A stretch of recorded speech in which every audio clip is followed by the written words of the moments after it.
Who did not have a poster of this car, or a Matchbox, or a Hot Wheels model? Raise your hand, right? The icon of the icons of the 80s, and now it's here in a LEGO form. Let's check it out.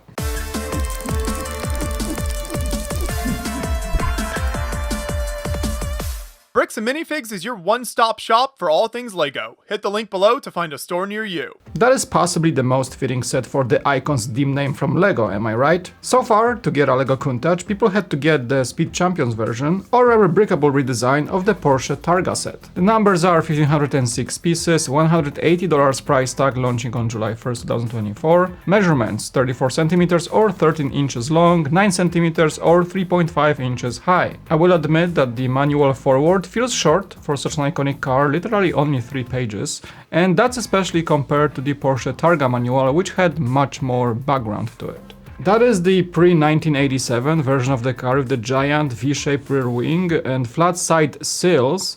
The 5000 QV, for short, stands for 4 valves per cylinder in the engine. The Countach 5000 QV was produced between 1985 and 1988. 610 of these bad boys were made, and it was the best-selling Countach in the US actually. The accuracy is all around excellent. I even dare to call it the most accurate creator-style car in this scale to date. People were complaining from the pictures about some of the sizing in the rear wheel wells or the front wheel wells, but I feel with the LEGO bricks they used, the shaping was captured quite well and to the best of their ability. And from all angles, just the car looks just like a Countach. You couldn't really, tell it for anything else. Hey, by the way, if you like the shirt I'm wearing, you can get yours today. These shirts are made in partnership between Beyond the Brick and Bricks and Minifigs stores, so you can get those at participating Bricks and Minifigs locations with all these cool logos and Bricks are my sport, and you can also order one online at the link in the description below. There are no stickers whatsoever in this set. The front Lambo emblem is a print. Even the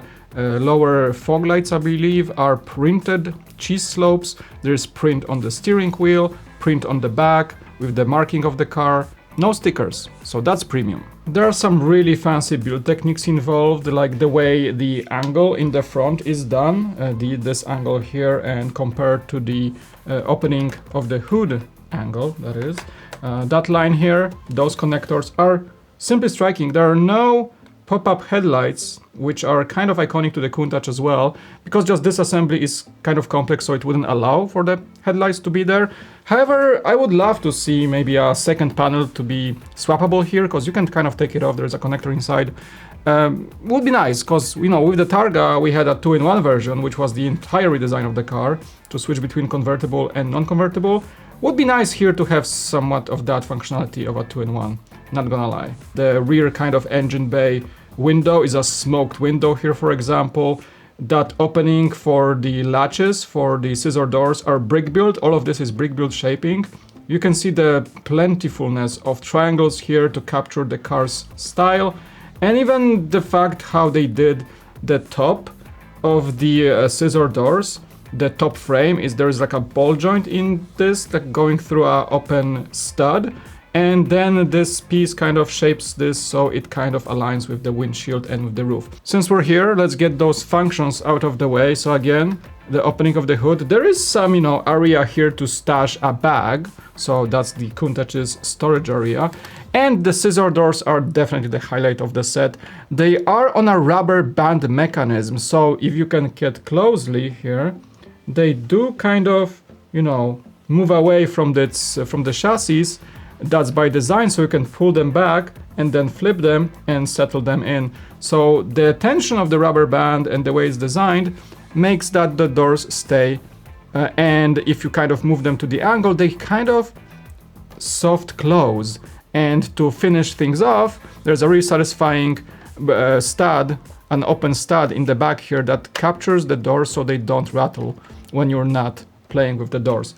Super cool. That is like a really cool design for a complex mechanism that is actually not complex in the build, in the set, and works particularly well. I mean, just look how cool this thing looks with the doors open. That is your Countach poster look, right? The aggressive doors, the low angle of the hood, the super nice lights, headlights, the Lamborghini logo. That's your poster right there. Also, I'm happy to say that the windshield does come in this wrapped format, so you have like a self-adhesive foil protecting it in the box, so there is no scratches on the windshield when you take it out of the box. And in the rear, this is where you get your engine cover open. It's only like 2 connector joints right here, and the reveals are 5.2 liter V12 engine. Now the engine. I will commend the technique used here. There is no moving parts in the engine. Don't expect any technique in here. In fact, there is little to no technique in the set. However, the way this is designed, it's like 2 assemblies with those kind of scythe or scissor pieces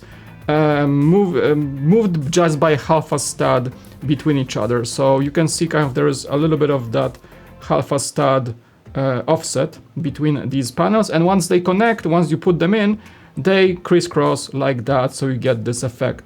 One of the coolest building techniques I've seen in a Lego car ever. Red whips are kind of emphasizing some of the hydraulic hoses or whatnot in the engine, and some, you know, pipes and such are finishing the look. You can see some see-through through the undercarriage here, but even though this engine is non-functional, I will again commend how clever this was built, how cleverly this was built. We have a working steering. It's super lightweight, so you can do it with one finger, as you can see here.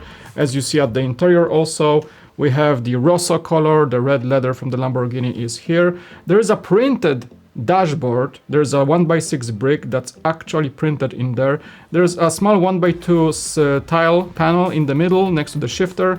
So there's again no stickers in this set whatsoever. You can also see parts of that door mechanism in here. It's just like the most technique in this set next to the steering mechanism, but that's about it. Let's take a look at that steering once again.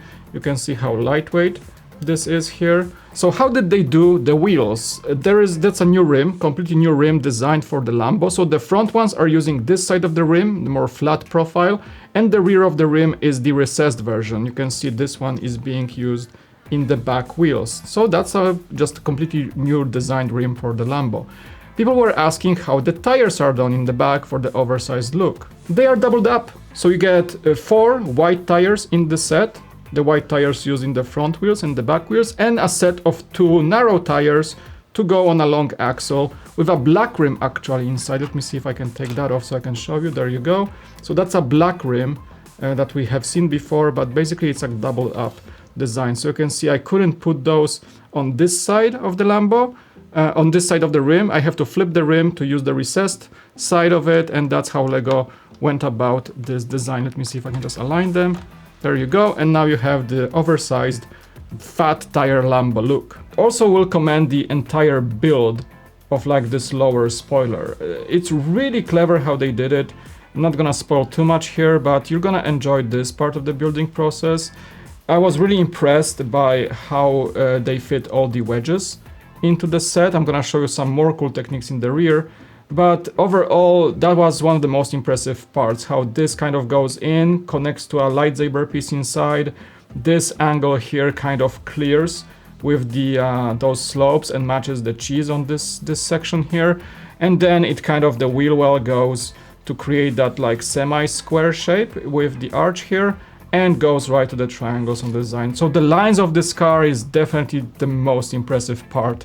And it's really fun to build because again, it's all brick built and you just see those shapes come to life. The shape of the rear wheel well is made with, I believe the new element here, that arch here is a shorter version of this arch. So those are 2 different arches because the back lifts a little bit on the Lambo. You can see that lift is also created with a really cool design with those panels here connected with an Technic pins inside, so they create this a little bit of an angle look, and Lego did much more here to preserve that shape. And by much more, I mean there's a completely new slope. It's a 1x4 long, very gentle angle slope that is used for the accents, allowed the taillights that creates that iconic oversized Lamborghini Countach look. And also the very same piece was used, let me just take this off. Very same piece was used right beneath that spoiler. Those 6 pieces right next to those vertical wings are the exact same piece, the 1x4 long gentle slope. So you get how many? That's 6 plus 4. You get 10 different pieces, 4 in red and 6 in white for this specific set. Lego did not do it for the first time to get a specific angle of the car. As remember, for the Porsche Targa there was this kind of nice rear left and right angled slope brick that was created to capture the Porsche's rear. Overall, I feel this set really captures the Countach quite well. And I feel like people will, you know, hate it or love it. It's like with the Countach. It's kind of the same thing that Cybertruck is experiencing right now. People either hate it or love it. The Countach were so striking back in the 80s, back in the 70s even with the prototypes, that it just disrupted the way a car looks, you know? So I like to kind of compare it to the Cybertruck if you think about it. Anyway, this is a wonderful set, and for the lovers of the classic 80s style, this is probably a must-have. The price is on the expensive side, and I'm a little biased here because for me I feel the set is just excellent model, one of the greatest models of a car from LEGO that I've ever seen. And many of you may disagree, but that's just me, you know, every review is kind of subjective. I'm absolutely in love with this model, and also because I really love the Countach design, and it was always striking me as this kind of disruptive, crazy, market-breaking car, you know, and I love Cybertruck, so there is that. Maybe that's just me. But let me know in the comment section below what you think about the Countach. Also, I heard a lot of criticism about choosing white over anything else, like a yellow maybe would be cool in this particular model. I kind of agree with that. I'm afraid that white might yellow over time, like LEGO bricks tend to do if you keep it in the sunlight or in a not so protected display case or so. So that's probably some of a concern that fans might have about this set. But nevertheless, it is an iconic combination of colors from a Lamborghini. The Countach with the Rosso interior is like the poster child. It's what it always kind of used to be. But also they made them in yellow and other colors, so that might be a very cool color here to use. But nevertheless, LEGO went for white. So yeah, probably my advice is to keep this set in somewhat of a controlled environment. Don't expose it to the sunlight if you want to keep it pristine over time. Otherwise, it will most likely yellow, so keep that in mind. Alright, thanks so much for watching. I hope you guys enjoyed this review of the Countach. Let me know what you think in the comment section below, and I'll see you in the next one. Peace out, goodbye.